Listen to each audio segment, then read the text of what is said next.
Ketulusanmu adalah kebahagiaanmu. Setidaknya masih itu tuncak. Abang terus terang prihatin abang kalau nengok kayak gini kejadian ini ya. Adek berdua datang kemari. Pokok kalau ada apa-apa WA aja lah bang, ada nomor ya. Abang mau penolong orang lain abang nih, abang tak bisa abang nengok orang penderita kayak gini tak bisa. Supaya nampak baik, kan repot itu jadinya pak. Repot kayak gitu tuh pak. Jadi kalau kita menjadi orang dunia itu letih, menjadi orang dunia itu letih pak. Kita harus begini, kita harus begitu, letih kita dibuatnya. Buat macam Nabi Musa nih pak, nampak keputusan tolong selesai duduk. Tidak ada Nabi Musa banyak-banyak cerita, langsung duduk. Terus Nabi Musa berdoa, ya Allah aku lapar ya Allah, aku berharap kebaikan darimu, tolong aku ya Allah. Rupanya diam-diam perempuan di antara perempuan yang berdua ini pak langsung menaruh hati kepada Nabi Musa. Nah itulah pak trik melumpuhkan hati wanita. Bapak harus tulus saja orangnya pak. Saya udah berapa kali bilang bu ya, perceraian di pengadilan agama itu dari Januari 2019 sampai Desember 2019 901 kasus. 80% yang bercerai perempuan. Dan 80% ini suaminya miliarder rata-rata pak. Kenapa mereka minta cerai? Yang kami butuhkan kenyamanan. Uang itu hanya bisa beli kesenangan, tidak bisa beli kebahagiaan. Nah yang 80% perempuan ini pak masih beredar di Pekanbaru. Persiapkan diri.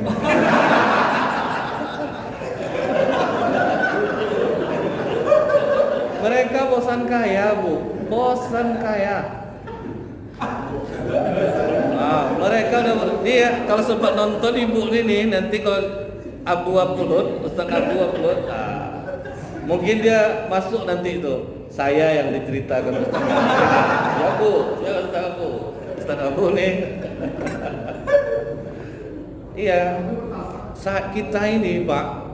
Kalau duduk tuh penyapa, suka cerita, banyak ilmu yang kita dapat, Pak. Banyak ilmu yang kita dapat. Saya kalau ceramah di rumah sakit jiwa, pasti saya nggak ceramah dulu, sengaja saya lebih cepat datang. Saya ngeliat ke dalam, nah itu calon anggota dewan dulu tuh ngantuk-ngantukkan kepala ke dinding kerjanya sekarang. Akhirnya kami spoon dinding itu supaya dia bebas ninju gitu, karena kasihan nanti patah tangannya. Jadi banyak rasa syukur kita terjadinya, Pak. Hilang kecewa, bukan kita memanfaatkan penderitaan orang ya Pak ya. Jadi kayak kita ngelihat gini, perempuan-perempuan banyak menginginkan kaya deh, sedangkan orang-orang kaya ini aja tidak ingin kayak gitu. Sampai ada yang cerita, biar gelas satu aja minumnya berdua sama suami. Sudah siap pada siap miskin loh Pak.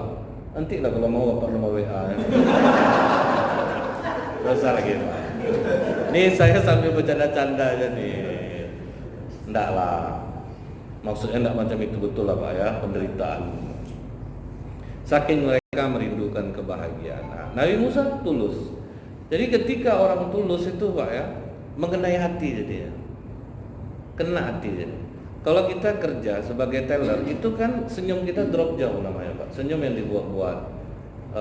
Kita nyambut orang selamat pagi. Padahal itu enggak dari hati kita loh. Sedangkan enggak dari hati kita aja orang udah senang. Padahal karena itu kerja kita gitu.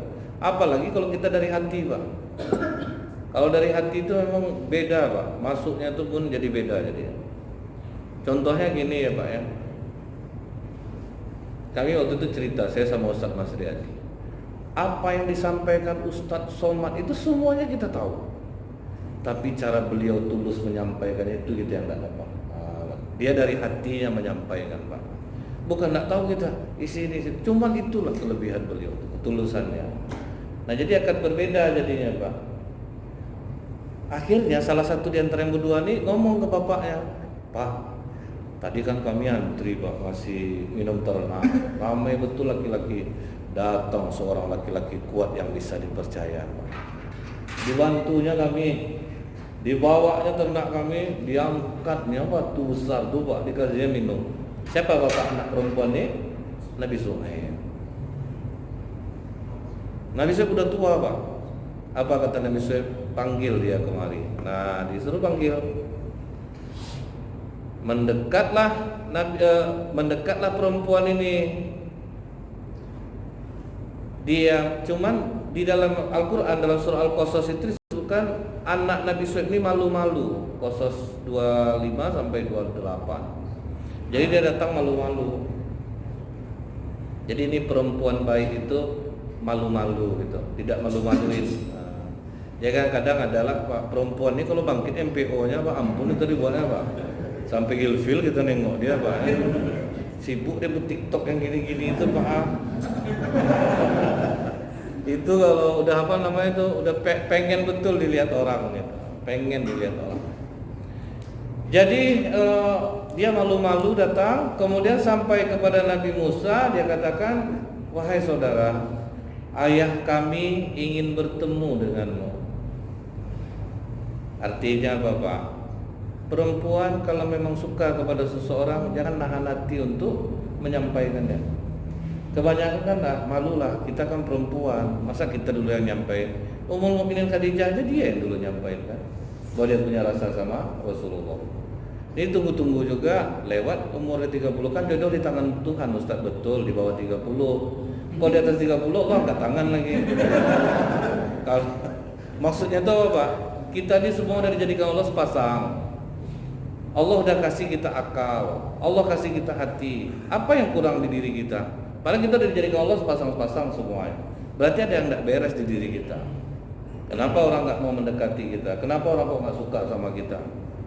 Karena kita nggak tahu lupa ketiak kita busuk Pak. Kita kan nggak tahu nih. Orang kalau ketiak busuk seganteng apapun Pak, hilang gantengnya Pak. Pahit baunya tuh. Cuman orang yang punya kekurangan itu dia karena dari kecil ketiaknya itu yang kecil sama dia nggak bau sama dia Pak. Malah dibilang pahit badan gua, pakailah deodoran. Apa yang pahit ini? Tidak ada, biasa ya. Dia tidak tahu Pak. Makanya sulit jodoh dia. Dia harus dapat perempuan yang sama selevel baunya baru bisa. Rata-rata dapatnya sejodoh loh Pak, yang kayak gitu tuh. Karena yang lain siapa yang mau Pak? Tentu yang harus sudah kebal juga hidungnya bobo kayak gitu. Nah kadang kita ini jutek, jadi perempuan jutek, tidak menyenangkan, pembantah misalnya gitu. Jadi orang ilfil jadinya. Jadi kita ini yang ngukur diri kita. Nah ini anak Nabi Shu'aib memanggil Nabi Musa, tapi hebat Nabi Musa bilang apa Pak? Kau jalan di belakangku, biar aku di depan. Untuk jaga Bapak, jaga mata. Itulah baiknya Nabi Musa itu. Tulus dia, jangan jalan di depan. Karena apapun di tubuh perempuan ini perhiasan. Iblis tuh nongkrong di dada, nongkrong di pinggul Pak. Itulah cara iblis menghancurkan kita. Satu tutup dia, satu dia. Kalau lagi jalan tuh Pak ya, di pinggul tuh Pak. Naik ke sini, naik kiri, naik kanan, naik kiri. Satu tutup abang, satu tutup adek. Tutup bang, kan sampai begitu orang menggurau ini ya Pak ya. Artinya perhiasan di tubuh perempuan ini perhiasan. Makanya perempuan jaga-jaga betul lah itu. Sedangkan suara ini Bu ya memang tidak aurat, tapi bahaya. Suara kan tidak aurat Pak, tapi bahaya. Kalau misalnya kita ibu ditanya orang, Bu, jalan Ponegoro di mana? Ibu harus nadanya itu membuat orang tidak tertunduk. Lurus saja dari sini, ini ada belokan U-turn, balik lagi ke sini, sampai lampu merah belok kiri lurus. Nah itu jalan Ponegoro. Itu hati orang tidak akan tertunduk. Tapi sempat ibu mengatakan ini, abang lurus lewat sini, itu lurus. Tidak ada. Bobol satu tahan ya lagi itu. Jadi hati-hati. Itu tuh yang bahaya, bahaya tuh Pak. Nah, kelepek-kelepek Bapak terima dia kan. Coba lah lihat orang-orang nabung nih Pak, kenapa dia betah? Karena dia datang, selamat pagi Bapak, ada yang itu ke hati loh begini tuh Pak. Nggak bisa tidur kayak itu malam. Nah kemudian setelah sampai di rumah, nah Nabi Shu'aib cerita, siapa nama kamu? Musa. Kamu dari mana? Saya dari Mesir, saya orang Bani Israel. Diceritakan oleh Nabi Musa semuanya bagaimana tentang Firaun. Kata Nabi Shu'aib, kau telah sampai di tempat yang aman. Jadi gini Musa, aku ingin kau tinggal di sini. Kemudian aku ingin menikahkan kau dengan salah satu putriku. Cuman syaratnya gini Musa, kau kerja sama aku 8 tahun. Kalau kau mau mencukupkan 10 tahun itu baik. Ini pelajaran kita sebelum jadi mertua, Pak. Persiapkan dari sekarang. Tanamkan kepada anak, bapak kau jadi orang mampu besok, punya usaha di luar kerjaannya kan kadang-kadang bapak ada juga serseran lain, Pak. Ada yang punya sawit mungkin, ada yang punya toko. Persiapkan diri, Pak. Dapat nanti menantu miskin, tapi soleh. Anak kita suka sama dia soleh. Ya udah, kamu nggak usah mikir kerjaan. Kerja aku sama kamu. Mertua yang ngasih dia pekerjaan. Nah, Nabi Musa bekerjalah dengan mertuanya ini selama 10 tahun. Jadi kalau udah terasa kita, Pak, ada suka dengan seseorang, ajak nikah. Itu lebih baik daripada jadi fitnah. Kadang kan kita ini tidak mau, Pak, tahan-tahan juga, itu akhirnya berdosa jadinya. Jadi lebih baik kenal perempuan, ada terasa, jangan tunggu lama-lama nikah. Saya belum mampu, belum ada persiapan. Nanti Allah mampukan itu, Pak. Asal mau apa adanya dulu. Kalau ijab kabul aja kan mahal, Pak. Undang beberapa orang nikah, kasih orang makan, tidak banyak modalnya sebetulnya nikah ini. Cuman kalau dibawa gaya itu yang ngeri, Pak. Tidak ada batasan dia.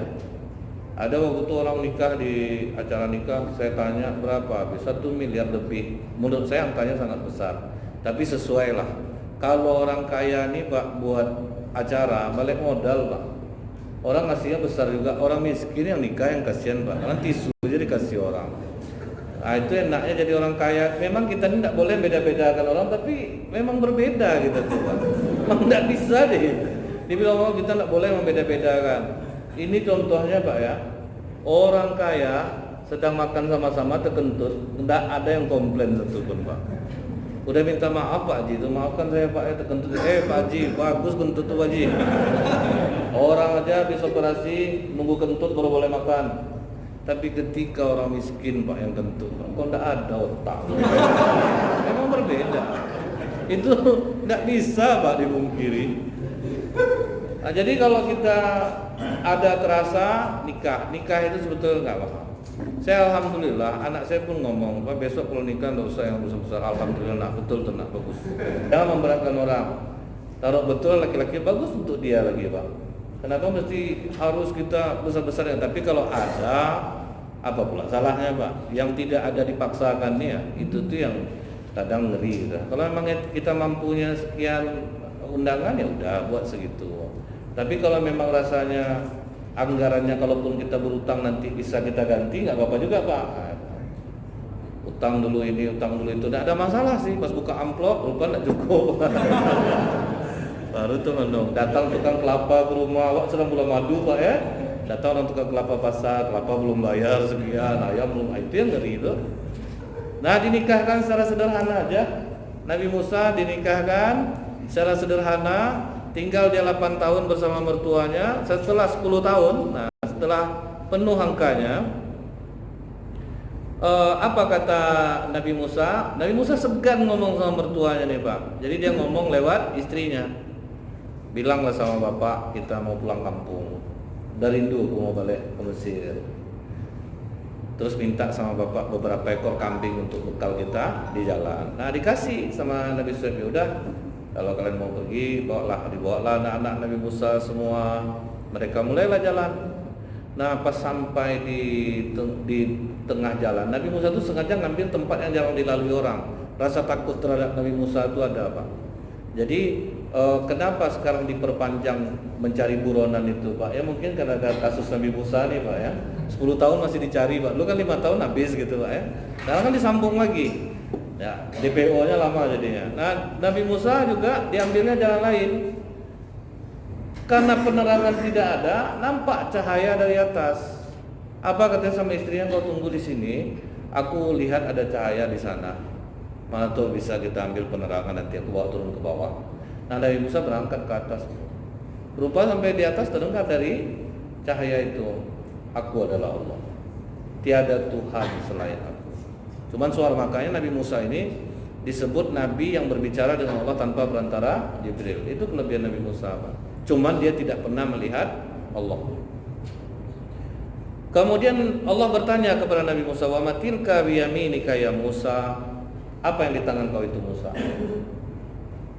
Sebelumnya Allah mengatakan gini, "Tanggalkan terompahmu karena kau berada di lembah suci Tua." Artinya kalau kita masuk ke tempat yang suci, tempat ibadah, letakkan dunia kita dulu di luar, Pak. Ini kadang hari itu ojek online, kalau Allah masuk GoFood, Pak. Saya habis sholat, Pak. Jadi kalau kita ada urusan-urusan nih, Pak, bagus masuk masjid, matikan langsung. Kadang saya cuman kalau bisa saya tegur orang di sebelah, kadang dia main game loh, Pak. Menjelang Jumat tuh, Pak, main game dia. Kadang saya bilang, ada yang bisa gitu, ada yang berubah mukanya, itu risiko, Pak ya. Kadang ada yang dia balas WA, itu karena barangnya dari depan kita, itu sulitnya kita. Jadi kalau udah masuk masjid ini, udah paling tidak silent lah, hilangkan getarannya. Jadi kita bisa meninggalkan dunia kita di luar. Dulu pernah ada seorang ulama kasyaf, terbuka mata hati dia nih, Pak. Pas dia mau masuk masjid, ditengoknya, Pak, orang semuanya, diangkatnya kayu dari luar di punggungnya, Pak. Luka-luka badan orang dia lewat tuh. "Pak, taruhlah dulu kayu." Enggak, saya mau membawa kayu ini. Sampai dibilang orang dia orang gila. Selesai sholat di sidang orang masjid itu dia, orang enggak tahu bahwa dia ini seorang ulama. Apa maksud Bapak bawa kayu ke dalam masjid ini sampai luka-luka orang? Saya kira udah menjadi kebiasaan masyarakat sini bawa barang kalau sedang sholat. Siapa yang bawa barang?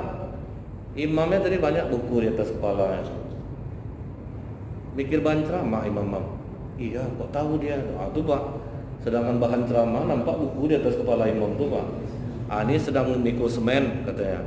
Iya, dia sedang merehab rumah. Tahu dia, Pak. Artinya Pak, kadang kita mau sholat ini Pak banyak bawa barang sebetulnya. Sedang sholat tuh Pak terpikir juga angka-angka ini tidak kena angka yang itu. Kena. Semua kita merasakan tuh Pak. Susah meninggalkan dunia ini. Jadi makanya kalau jauh-jauh sebelum masuk waktu sholat kita udah siap-siap, insya Allah aman gitu. Ada waktu itu imam Pak, tolong Bapak Ibu dimatikan handphonenya agar tidak mengganggu kekusukan kita beribadah. Bunyi handphonenya Pak, nada deringnya tuh Bapak, "Pak, tolong diangkat handphonenya, nanti diangkat hantu." Hilang suruh imam tuh. Udah dia ngomong, dia pula yang apa? Handphone dia yang berbunyi itu. Kadang memang susah loh Pak, meninggalkan dunia ketika kita mau sholat itu sulit. Kalau udah duit masuk tuh Pak ya, hilang atau enggak Pak. Banyak orang, saya sering tuh Pak ya, memperhatikan tuh ojek online yang kuat ujiannya. Itu yang paling kuat ujian.